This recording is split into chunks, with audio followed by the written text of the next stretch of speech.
reporter yang penuh penasaran akan sejarah Indonesia meliput berita tentang perlawanan tentara rakyat Indonesia menyebabkan sekutu mengeluarkan ultimatum kedua.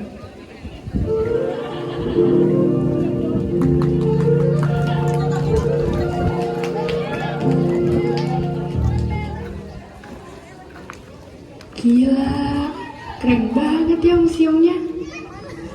Iya loh, gue bangga banget bisa ada di sini. Pokoknya kita harus berterima kasih pada Madam Hida yang udah ngasih kita izin buat meliput berita di sini. The power orang dalam.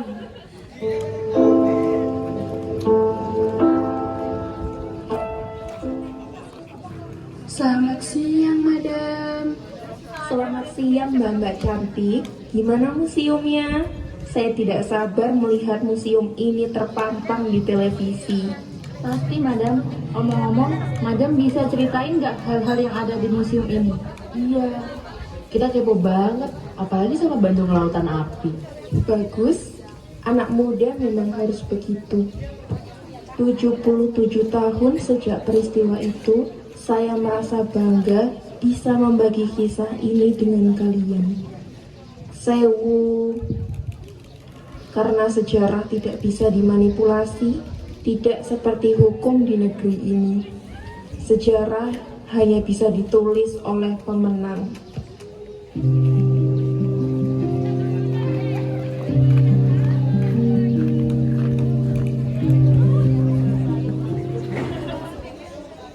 Kemerdekaan Indonesia tidak diperoleh dengan jalan yang mudah, penuh dengan perjuangan darah dan air mata, seperti salah satu perjuangan rakyat di tanah Pasundan.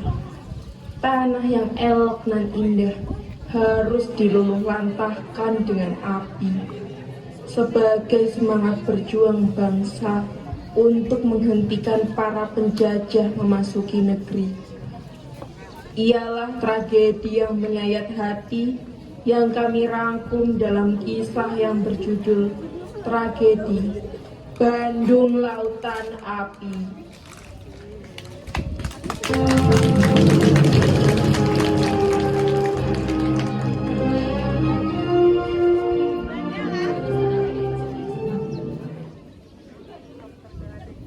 Suasana pasar terlihat riuh dan ramai.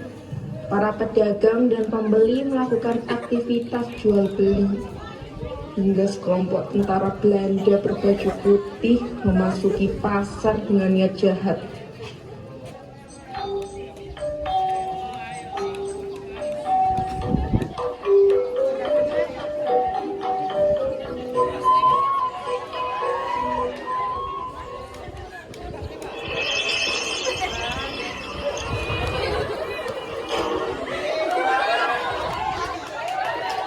Hey, we must hand over the weapons you get from Japan to us.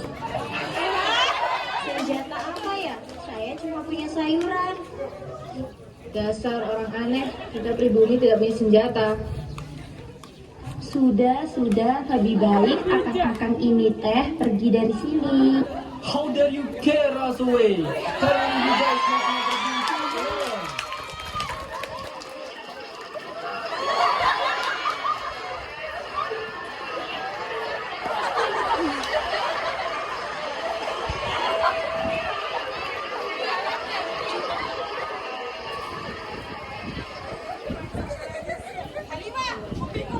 Suasana di pasar menjadi kacau tatkala tentara Belanda menyerang warga pribumi.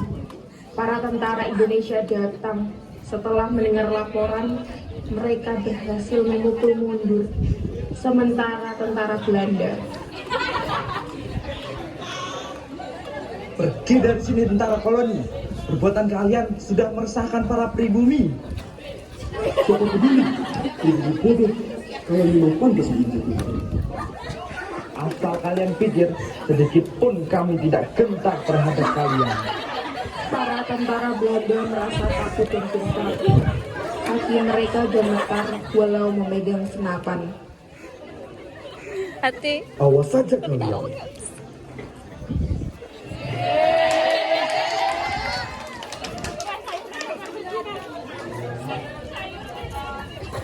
Pada hari Minggu, tentara Belanda kembali datang untuk pertama kalinya mengultimatum agar Bandung segera dikosongkan guna keamanan selambat-lambatnya pada tanggal 29 November 1945. Perhatian, kamu orang harus pergi dari Bandung paling lambat 29 November demi keamanan. Keamanan? Kalian itu penjajah, sok-sokan mau melindungi kami. Nanti kalian PHP, bilangnya mau melindungi, nanti malah memperbudak. Kami tidak bisa dibohongi. How dare you? Beraninya kamu marah pada company? Dasar pribumi. Apa itu? Kamu itu beraninya sama perempuan. Sini sama saya kalau berani. Kami tidak pantas tinggal di sini. Kami yang lebih berhak memiliki kota ini. Kita harus bekerja sama merebut Paris Van Java bersama. Kita bersatu untuk Bandung yang lebih maju. I offer here to live this city. Kalian itu tak pantas bilang gitu. Kami terlahir di sini. Di sini tempat tinggal kami. Kami yang berhak tinggal di sini, bukan kalian pendatang yang membuat kerusakan. Saya tidak mau tahu. Pokoknya kalian harus mengosongkan Bandung secepat mungkin. Kalau kami tidak mau, memangnya kalian mau apa, ha?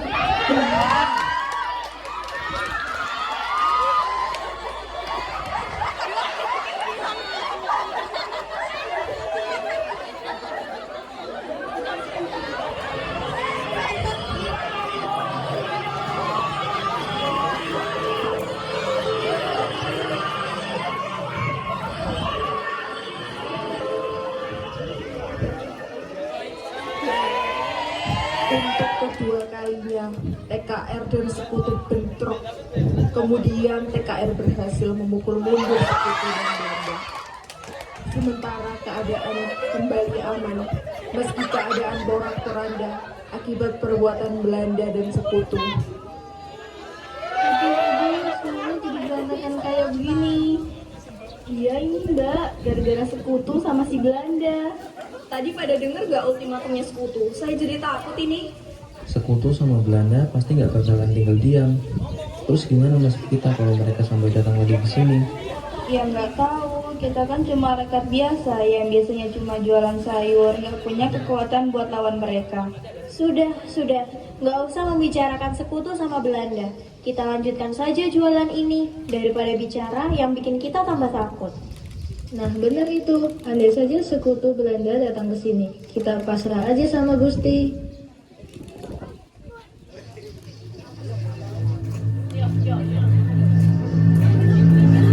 Ibu, saya izin pergi berperang untuk membela kampung halaman kita. Rumah kita, Bandung. Ibu nggak bisa nak, ibu takut terjadi sesuatu sama kamu, perasaan ibu nggak enak. Ibu tenang saja, saya ini perwira handal. Ibu harus percaya sama saya. Baik, ibu izinkan pulanglah dengan selamat nak. Kemudian perwira Ilham, Jenderal Hanif dan Gubernur David terjun dalam misi untuk menghancurkan gudang amunisi milik sekutu serta membakar seluruh kota Bandung, membumi hanguskan rumah mereka. Sementara itu, tentara Belanda tidak mengetahui rencana ini. Kami tidak sudi jika harus menyerahkan Bandung dalam keadaan utuh untuk rencana kotor kalian. Merdeka!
Kobaran api ada di mana-mana. Asap tebal membumbung tinggi. Inilah kota Bandung yang di bumi hanguskan dalam perjuangan untuk sebuah pengorbanan. Mayat tentara Belanda dan pejuang pribumi bergeletakan di jalan. Perwira Ilham diam-diam menyelinap saat Belanda lengah. What the hell? Apa kamu tidak becus merebut satu kota kecil saja? Maaf Jenderal, pergerakan mereka tidak terbaca. Demi Indonesia, merdeka!